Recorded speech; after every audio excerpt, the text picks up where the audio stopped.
స్మితా సబర్వాల్ ప్రభుత్వంలోనే ఉంటూ ప్రభుత్వానికి వ్యతిరేకంగా ట్వీట్ చేయడం జరిగింది. దానిపై మనతో మాట్లాడడానికి గజ్జల కాంతం గారు ఉన్నారు. ఒకసారి చెప్పండి అన్న, అసలు ప్రభుత్వంలోనే ఉంటూ ఇలా వ్యతిరేకంగా ట్వీట్ చేయడం ఎలా చూస్తారు? ఇప్పుడు స్మితా సబ్రవాల్కు నేను ఒకటే విషయం సూటిగా అడుగుతున్నా. స్మితా సబ్రవాల్ ఆమె ఐఏఎస్ ఆఫీసరు, అది మర్చిపోకూడదు. ప్రభుత్వంలో కీలకమైన పోస్టులో ఉన్నది, ప్రభుత్వ అధికారి. ఆమె బాధ్యతయుతమైన పోస్టులో ఉండి మాట్లాడడం అది సరైనది కాదు. ఎందుకు అంటే, నీవు రాష్ట్ర ప్రభుత్వంలో కీలకమైన పోస్టులో ఉన్నావు, ఒక ఐఏఎస్ ఆఫీసర్గా. రాష్ట్ర ప్రభుత్వంలో ఉండి రాష్ట్ర ప్రభుత్వాన్ని విమర్శించే పరిస్థితి కరెక్ట్ కాదు. నీకు అందుకోసమే నోటీసులు పంపించారు. నీ మీద విచారణ జరుగుతుంది, చట్టపరమైన చర్య తీసుకుంటారు. నువ్వు 2000 మంది వాళ్ళు బయట వాళ్ళు, కానీ నువ్వు ప్రభుత్వంలో ఉన్నావు. ప్రభుత్వంలో ఉండి ప్రభుత్వాన్ని విమర్శిస్తే ఎవరు ఊరుకోరు. నీకు అదేవిధంగా నిన్ను ఒకటి అడుగుతున్నా, స్మితా సబ్రవాల్ గారిని ఐఏఎస్ ఆఫీసర్గా. ఈయనలో నువ్వు ముఖ్యమంత్రి కేసీఆర్ ఉన్నప్పుడు 10 ఏళ్లలో కేసీఆర్ పక్కనే ఉన్నావు కదా. నువ్వు టీఆర్ఎస్ ప్రభుత్వంలో కీలక పాత్ర వహించావు కదా.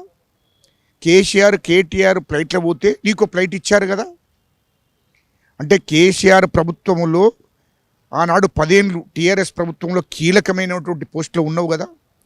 అప్పుడు 13 లక్షల చెట్లను నరికివేస్తే అప్పుడు నువ్వు ఏం బీకావని నేను అడుగుతున్నా నేను డైరెక్ట్గా.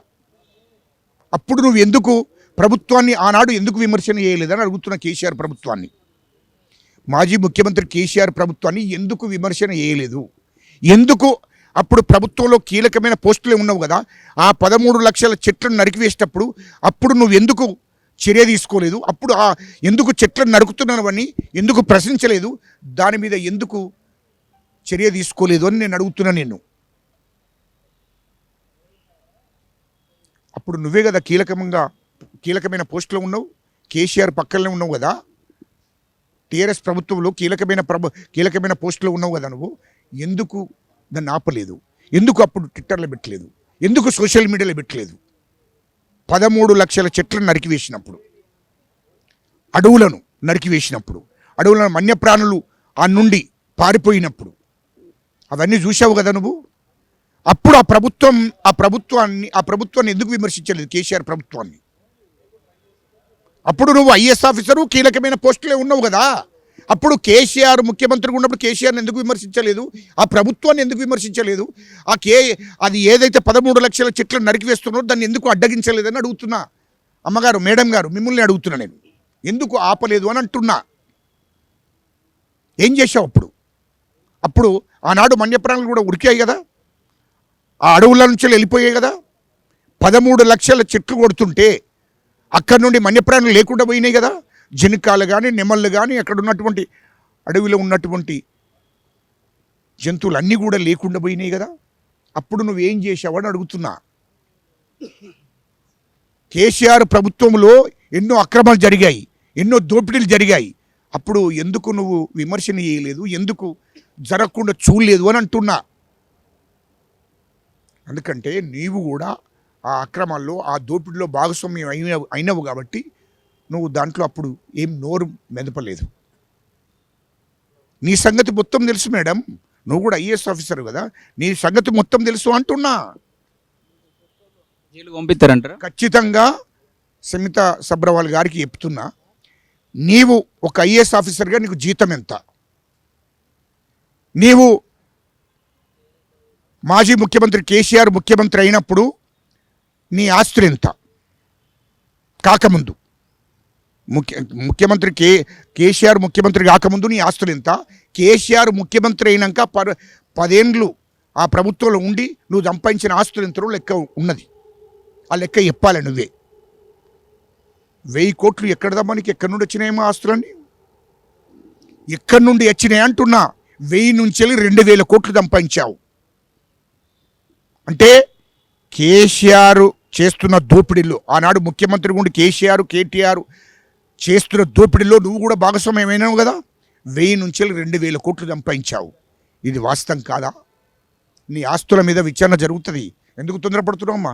నీ మీద కూడా ఖచ్చితంగా సిబిఐ విచారణ చేపిస్తాం, ఈడీ విచారణ చేపిస్తాం, చట్టపరమైన చర్య నీ మీద కూడా తీసుకుంటారు. అది గుర్తుపెట్టుకో. ఇష్టం వచ్చినట్టు మాట్లాడితే మా కాంగ్రెస్ ప్రభుత్వాన్ని విమర్శించే హక్కు నీకెక్కడదమ్మా? మా ముఖ్యమంత్రి రేవంత్ రెడ్డి గారి ప్రభుత్వాన్ని విమర్శించే హక్కు నీకెక్కడిది అని అంటున్నా. నువ్వు 10 ఏళ్ళు దోపిడీ జరిగితే ఏం చేశావమ్మా? కాళేశ్వరం ప్రాజెక్టులో దోపిడీ జరిగితే ఏం చేశావు? అక్కడ మల్లన్న సాగర్ ప్రాజెక్టులో దోపిడీ జరిగితే ఏం చేశావు? మిషన్ భగరత్లో దోపిడీ జరిగితే ఏం చేశావు? ఏం చేశావు? 30,000 ఎకరాల భూములను కేటీఆర్, కవిత వాళ్ళ బినాం పేర్ల మీద దండి తీసుకొచ్చి బినాం పేర్ల మీద ఎక్కించుకున్నారు. అప్పుడు నువ్వేం చేశావని అడుగుతున్నా. దానికి సమాధానం చెప్పు. నువ్వు ఐఏఎస్ ఆఫీసర్వే కదా, ఆనాడు ఏం చేసావని అడుగుతున్నా. 7 లక్షల కోట్ల అప్పు చేశారు తెలంగాణ రాష్ట్రానికి. 3 లక్షల కోట్ల రూపాయలు దోపిడీ జరిగింది. కేటీఆర్, హరీష్ రావు, కవిత 3 లక్షల కోట్లు దోపిడీ చేశారు తెలంగాణ రాష్ట్ర సొమ్మును, ప్రజల సొమ్మును, ప్రభుత్వ ఖజానాను ఖాళీ చేశారు. నువ్వేం చేశావు అంటున్నా. అందుకోసమే నువ్వు గుర్తుపెట్టుకో మేడం, నువ్వు ఇష్టం వచ్చినట్టు మాట్లాడితే, ఏది పడుతుంది మాట్లాడితే చెల్లుబాటు కాదు. ప్రభుత్వం ఉంది, చట్టాలు ఉన్నాయి, కోర్టులు ఉన్నాయి, వాటిని గౌరవించడం నేర్చుకో. ఇష్టం వచ్చినట్టు మాట్లాడితే ఇక్కడ భయపడడానికి ఎవరు లేరు. నీ ఆస్తుల మీద మొత్తం విచారణ జరిగి ఖచ్చితంగా నువ్వు చట్టపరమైన చర్య ఖచ్చితంగా తప్పదు. నీతోని పాటు ఇంకా 5 ఐఏఎస్ ఆఫీసర్లు ఖచ్చితంగా కేసీఆర్ ప్రభుత్వంలో మీరే కీలక పత్రం వహించారు. చెప్తాం, సమయం వచ్చినప్పుడు చెప్తున్నా. ఎప్పుడు పడితే అప్పుడు చెప్తానా? నేను చెప్తాం. ఉన్నారు, కళ్ళ ముందే ఉన్నారు కదా. నీకు కేసీఆర్ ప్రభుత్వం ఎందుకు మీరు ఇక్కడ ఒక విషయం, ఎందుకని వాళ్ళు చేస్తున్నప్పటి ప్రభుత్వానికి వ్యతిరేకంగా వాళ్ళ కార్యకలాపాలు ఉన్నప్పటికీ ప్రభుత్వం ఎందుకు చర్యలు తీసుకుంటే వాళ్ళు ఎందుకు పసిగలుగుతారు? మా ముఖ్యమంత్రి గారు సిఎస్ మీద కూడా ఇలాంటి ఆరోపణలు వచ్చాయి. మా ముఖ్యమంత్రి రేవంత్ రెడ్డి గారు ఖచ్చితంగా న్యాయంగా ధర్మంగా విచారణ చేపిస్తున్నాడు.